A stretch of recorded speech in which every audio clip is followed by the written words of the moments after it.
Préparer la croquette pour Erwan. La truffe, c'est comme ça. Comme ça, direct, première fois qu'on mange des trucs comme des pommes, quand même. Moi, ce qui m'intéresse dans les tartines aux truffes, c'est la truffe. Capitaine Flamme, aussi loin de l'infini. Ça fait 8 jours qu'on est là. Ça fait 8 jours qu'on fait que bouffer matin, midi et soir. On va réveiller Erwan. On va voir s'il a passé une bonne nuit, s'il a bien dormi, s'il a bien digéré, parce que là ça commence à faire un peu. Tu peux allumer? Ouais. Ouais. Ah, voilà. T'as bien dormi? Bah écoute, les lits sont pas mauvais, hein. Bon, on est pas malheureux, hein. C'est beau la Corrèze, c'est un beau département. Et les gens sont charmants. Bon allez, hop, sauvez-vous là. Bonjour les amis, on est avec mon pote Sébastien qui a une chambre d'hôte et une table d'hôte aussi, commune de Travassac. Travassac, commune de Onznac. Et là tu nous emmènes où? À Lissac, sur Couze. Voir des copains, Laurent et Jérôme, ils nous fournissent des truffes. Ah, pour ma table d'hôte. Ça tombe bien parce que j'avais pas encore cavé cette année. Salut, ça va? Salut Erwan, ça va et toi? Bonjour, ouais. Salut, ça va? Ça va. Salut. Ça Alors va. Ouais, et je trouve que t'en as un joli polo bleu avec le truc du foot là. Je croyais que je venais caver des truffes, mais pas du tout en fait. Ouais, mais c'est polyactivité. Avant, j'étais prof de gym et puis Jérôme aussi. Il est toujours, lui, par contre, qui est propriétaire de polo. Puis j'ai basculé un petit peu sur d'autres choses, sur la passion du champignon en général, puisqu'à l'automne, j'achète et je revends des champignons maintenant. Regarde, Association sportive LGBT, non, c'est pas ça qui est écrit, c'est écrit LEGTPA, Brive-Voutouzac. Ça veut dire quoi, LEGTPA? Bah, c'est un lycée agricole en fait. J'étais enseignant en lycée agricole. Et il avait déjà le chêne qui était là, qui allait chercher les racines là, comme ça, pour pouvoir faire des truffes. Pendant la période de cavage, donc on va pas à la cave, on vient chercher les truffes ici, voilà. Ah, c'est bien. Changement de métier. L'endroit est extraordinaire, il fait beau, super vue. C'est le plus beau département du monde, donc à partir de là, on peut discuter si tu es d'accord avec ça. Le problème, c'est que je dois un peu défendre la Bretagne aussi, donc c'est pas toujours facile de faire les deux, tu vois. Bon, l'avantage, c'est qu'en Bretagne, on n'a pas de truffes. J'ai fait une dégustation ce week-end avec de la noix de Saint-Jacques à la truffe. Ah, ça marche super bien. On peut s'entendre avec la Bretagne, du coup. Noix de Saint-Jacques crue et truffes, ça marche à merveille. Ouais. Tu fais des millefeuilles. Tu coupes la coque Saint-Jacques en trois, comme ça, là. Tu mets un bout de coque Saint-Jacques, un bout de truffe, un bout de coque Saint-Jacques, un bout de truffe. Tu mets un cure-dent et tu manges ça comme ça. Hop, et tu laisses le contact de la truffe pas plus de 2 heures. Parce qu'après, la truffe prend trop sur la coque Saint-Jacques. Ça, je savais pas, par contre. Je suis content, moi, quand je peux aider. Ben oui. C'est fait par 100 000, 200 000, 300 000 personnes, n'hésite pas. Ben, je suis sur le marché, alors. On donne ton 06 sur contact? Tu peux. Et pendant ce temps-là, vous, on plaisante. Polo, il peut commencer à caver. C'est parti, il faut aller voir là-bas. Ouais, faut aller voir, parce qu'avant qu'il bouffe toutes les truffes. Tu vois, dans ces poches-là, tu peux mettre entre 500 et 800 grammes de truffes dans les poches. Donc tu ne me laisses pas tout seul dans la truffière, parce que tu es sûr que tu vas pas faire une grosse recette. Hein. Bah, c'était pour le plaisir personnel, puis j'avais planté juste ces 4 arbres en bas là-bas. Et puis d'en partager avec des copains, et puis petit à petit, ben, comme ça a commencé à donner, j'en ai planté d'autres. Mais il y a quoi? Il y a 2000 mètres carrés là? Oui, à peine. En fait, ça sent la truffe, la terre. Ouais, ça sent la truffe, ouais. Donc il y en a une là. C'est toujours ça de prix, hein. Là maintenant, récompense pour le chien. Il va pas lâcher l'affaire, hein. S'il a pas la croquette, c'est mort. Hein. Préparer la croquette pour Erwan. Il y a des beaux cailloux noirs là. Je pense que tu vois, ça va rentrer dans la poche. Tu crois que c'est une boule de terre, mais c'est pas du tout une boule de terre. On sent bien qu'il y a la matière de la truffe. Il y a une fouille à la sortie. Hein. Et ça sent la truffe. Bah oui, je comprends bien. Ouais. Après, je vais avoir les mains dégueulasses. Ma grand-mère aurait dit c'est pas sale, c'est de la terre. Elle a un gros coup de nez celle-là, vraiment. Ah, c'est beau là. Juste là. Celle-ci, là. Ah oui, là ça déconne pas. Hop là, hop, hop, hop, hop, hop, hop, hop. Là, hop, hop, hop, hop. Et jusqu'ici, là, c'est la plus belle qu'on a trouvée sur la journée là pour l'instant. En fait, on a l'impression que la truffe c'est rare, tout ça, mais en vérité, regarde, ça fait un quart d'heure qu'on est sur le champ, on a déjà 250 grammes de truffe. Normalement, moi, quand je cave, parce que je fais pas souvent, hein, je fais une fois par an, je fais comme lui là, j'ouvre le couteau, je coupe la truffe en deux. Alors celle-là, c'est pour vous faire voir. Elle est pourrie. Elle est fatiguée, celle-là, tu vois, elle est morte. Elle est rare, voilà, elle vaut rien. Celle-là, ça va être pour le rensemencement. Ouais. Sur le brûlé, là, ici, on voit vraiment la différence entre l'herbe et l'endroit mycorhizé. C'est-à-dire qu'au début, on va dire, c'est comme ça. Vous avez vu les petits chênes plantés, il n'y a rien encore. Et puis petit à petit, ça progresse, ça progresse. Pour arriver sur un arbre qui a une vingtaine d'années, ben voilà le rond de sorcière, on va appeler ça, si vous voulez, qui fait ça. Le rond de sorcière parce que c'est brûlé, évidemment. Ouais, Polo, il cherche. Hein. Pendant que nous, on fait les cons, le chien, il travaille. Hein. Oui, mais non, c'est pas possible. Polo, c'est pas pour toi. Les croquettes pour toi et pour nous, les truffes. C'est beau, hein. Ah, il va y avoir... Ça va être une qualité extraordinaire. Non, j'ai pas eu ma croquette et puis le chien il réclame, il met bien là. Ouais, bah ouais, c'est ça. Si en plus on n'a pas les croquettes du chien, c'est dur. On est 3 ou 4 là. À 3 ou 4, on va y arriver. On va laver les truffes et puis après on va goûter. Faut être sûr, faut faire le test qualité avant ce soir, tu vois. Oh, c'est pas si mauvais les croquettes pour chien. Bon, alors là, c'est la traditionnelle pesée, quoi. Oui. Tout le temps, on fait ça à chaque fois, avec la terre, la panière, on ne sait pas le poids de la panière, mais c'est pas grave. Ouais, mais comme ça, on a l'impression qu'il y en a plus. Alors, il y en a beaucoup plus. Donc la première est un peu facile à laver, toujours, mais au bout de la 5e, l'eau est froide. Hein. Et voilà, le diamant noir qui apparaît. petit à petit. Parce qu'on mange pas les truffes avec la terre, si tu veux. On les pèse avec la terre, mais on les mange pas avec la terre. Donc forcément, on lave la truffe. Regarde le marbrage de... Non, t'es pas sérieux ou quoi? Tu vas quand même pas couper ça à la râpe à truffe? Mais bien sûr, mais évidemment. La truffe, on met des vraies tranches. 100 grammes, c'est deux assiettes chez toi, non? Non mais la truffe, c'est de la truffe quoi. La truffe, faut qu'il y ait de la mâche. Quand on fait de la truffe comme ça, moi je me pose même pas la question. Là, vous avez mis ça sur du pain et du beurre, mais normalement, la truffe, c'est comme ça. Comme ça, direct? Bien sûr. Là, les amis, je sais pas si vous vous rendez compte, mais on est sur la plus belle période de l'année pour manger de la truffe. Elles ont un parfum de dingo. Et quand ça sort comme ça du champ, là, directement de la truffière, hop, tu manges ça à la croque au sel, tu te poses pas de questions, tu vois. Bon, évidemment, ils vont faire un peu la tronche. Alors, je vais en recouper un bout. La première fois qu'on mange des trucs comme des pommes, quand même. Moi, je veux dire, j'ai toujours fait ça. C'est excellent. C'est vrai que sortie de terre comme ça, c'est très Bah, c'est un goût terrible. Hein. Non, c'est clair, ouais. Bah, bien sûr. Chez moi, il y a rarement de miettes. Surtout sur les truffes. Je veux dire, je m'en laisse pas. Ma mère, elle dit rien, elle est loin. Ah, si, elle me dit qu'il faut pas parler la bouche pleine. Mais bon, ça se voit pas. Ça se voit pas. Ça se voit pas. Ça s'entend pas, rien. C'est comme si on n'était pas là.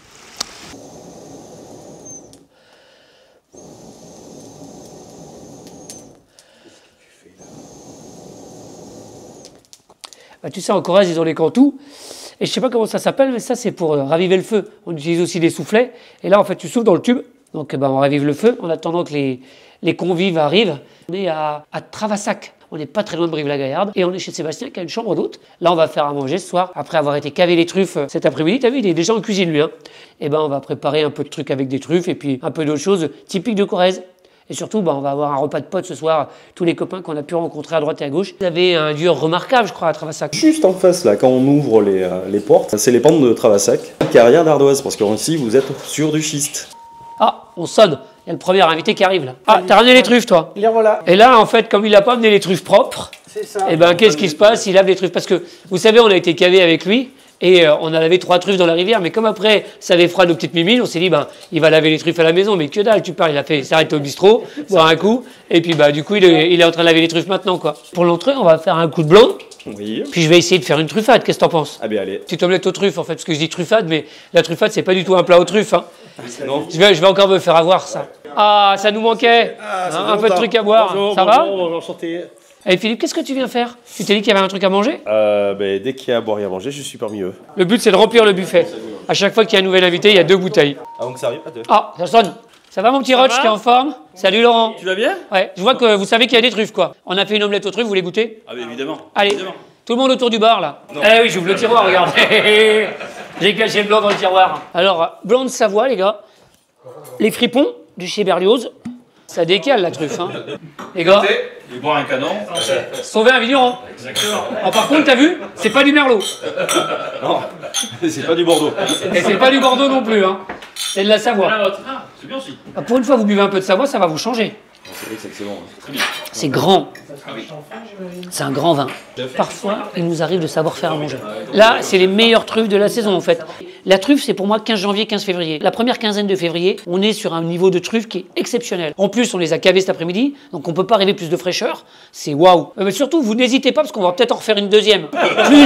Plus les plats sont simples, et plus on se fait plaisir. Moi, ce que j'aime vraiment dans l'omelette aux truffes, c'est ça. C'est ce côté mâche, quand tu croques, t'as la truffe, c'est fait pour être gourmand, c'est fait comme ça. Quoi? Ça sert à rien d'artificier la truffe, quoi. C'est comme ça que ça se mange. Vous avez jamais osé faire ça? Il hallucine. Mais c'est vachement bon. Ça serait dommage de gâcher ça. Moi, j'adore ça en plus. Sébastien, c'est un délicat. Il coupe les tartines comme ça. Moi, je suis un gars de la campagne. Je coupe les tartines comme ça. Laurent, tu pensais pas rentrer avec tes truffes? Je te laisse les plus belles. Regarde comme c'est beau. On en pense qu'on en veut, mais une tartine, c'est pas un toast. Comme le pain est chaud, ton beurre va fondre sur le pain chaud et ça va marcher à merveille. Tac, pendant que ça fond, tu mets vraiment des morceaux de truffe, tu vois. Moi, ce qui m'intéresse dans les tartines aux truffes, c'est la truffe. Tiens. À la vôtre, les copains. Et bien ça, je peux vous dire que c'est un vrai bonheur. Et tu vois, il n'y a pas trop de beurre, mais il y en a assez. Et regarde mon grand. Hop. Tu as le droit de partager avec les autres, mais au moins tu peux goûter. Merci. Je vais le faire. Ouais. Ouais, puis elle est pas trop mal. Hein. Des nuits, c'est gourmand, il y a plus de trucs que de Bah non, bien sûr, j'ai salé, poivré, j'ai fait tout ce qu'il fallait. C'est des saucisses de truite. Je sais pas si tu connais. Ah bah pas du tout, moi j'ai jamais goûté ça. Saucisses de truite au piment d'Espelette et aux herbes de Provence. Je trouve ça dans une petite épicerie briviste. Ouais, alors l'avantage c'est que maintenant moi je passe de l'autre côté du bar. On est beaucoup mieux de ce côté. Bah en fait, disons Quand on fait rien. on travaille beaucoup moins quoi. Ah oui. Là, ils nous ont gâtés, les gars. Ils nous ont amené un vin de chez Combier. Combier, c'est un des mecs qui est au top en Creuse-Hermitage. Ça, c'est Saint-Jean, Cap-Nord. Enfin, on est sur des très très belles cuvées du Rhône. C'est pas n'importe qui Combier. Hein. Alors là, c'est le club des 5, mais vous voyez tous les combien de temps? Tous les jours. Tous les jours. Vous faites du vin ensemble, là? On le dit. Comment ça s'appelle, votre vin? Le 19. Ah, tu vois que ça fait. Oui. Le vin nous appelle. Merci, merci. Non, mais pas de trop, je vais tout boire. En Corrèze, à quoi on pense? À la tête de veau, à la fraise de veau, au veau sous la mer. Donc en fait, voilà, on est typiquement dans le thème, quoi. Bon, on est un peu en Bretagne aussi, parce qu'il y a les patates. Coupe. J'ai entraîné le club du sel. C'est ton régime d'entraînement là. C'est ça. Alors si on pouvait pas en parler aux joueurs, ça serait mieux. C'est pas ce que tu conseilles aux joueurs, en fait. Non. Pas tout à fait. Très bien. Allez, servez-vous. Alors là, il y a quoi, là? Petit salé? Petit salé andouillette, mic, La mique, c'est quoi? C'est un truc local, ça? levure de boulanger.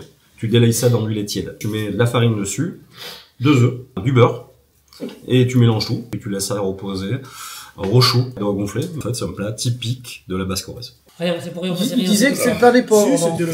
C'est le pain des pauvres. Ça fait 8 jours qu'on est là. Ça marche. Ça fait 8 jours qu'on fait que bouffer matin, midi et soir. Puis alors, des trucs légers, hein. Y a pas de problème. Capitaine Flamme, aussi loin que l'infini, tu descends jusqu'ici pour sauver tous les hommes. Capitaine Flamme, tu dépasses dans l'acté. Et il y en a qui connaissent les classiques. Ceux qui ont eu Club Dorothée comme nous dans les années 80. Et ben voilà, on a tous les mêmes références. Et après, on fait Goldorak. Goldorak, go! Puissant robot de l'espace. Il a cette nuit, il fait face. Non, ça ne C'est un bouligou. Un bouligou? Oui. Le bouligou, dans le bouligou, tu mets quoi? Farine, sucre, œuf, lait, une demi-pomme. Et je râpe des pommes dedans. Et tu râpes des pommes. Ouais. Et tu fais ça épais, Ben, ça va être à peu près comme ça. sur le contour avec du beurre. Voilà. Alors, ce qui est important dans l'omelette, c'est la truffe. Donc là, tu vois, on en voit qu'il n'y en a pas beaucoup. Bon, il y a juste des bouts de pommes. Je pense qu'on pourrait mettre un peu de truffe. On reste sur un Saint-Jean ou vous voulez goûter autre chose? Il y a du Pauillac. En tout cas, il y a à manger s'il y a Il y a plus du rien à Pauillac. boire. Tu veux le Pauillac? J'aime bien ça. Là, t'as à boire. Voilà, comme ça. Une petite boire, Christine, une petite boire. On n'a pas eu de poire encore. Moi, je pense qu'un bon repas, ça se finit avec un digestif. Donc ça, c'est important, une petite poire, là, plutôt que de s'assassiner au vin encore. Une petite poire avec la... Comment t'appelles ça? La bourgoulou, la bourgoula? La bourgoula. La bourgoula. Le boulet-goût. Ah, le boulet-goût. Alors, remarque, t'as bout, t'as lait et t'as goût. C'est facile à retenir, en fait. Le boulet-goût. Donc, les boulets-goût, pour en faire à la maison, c'est simple.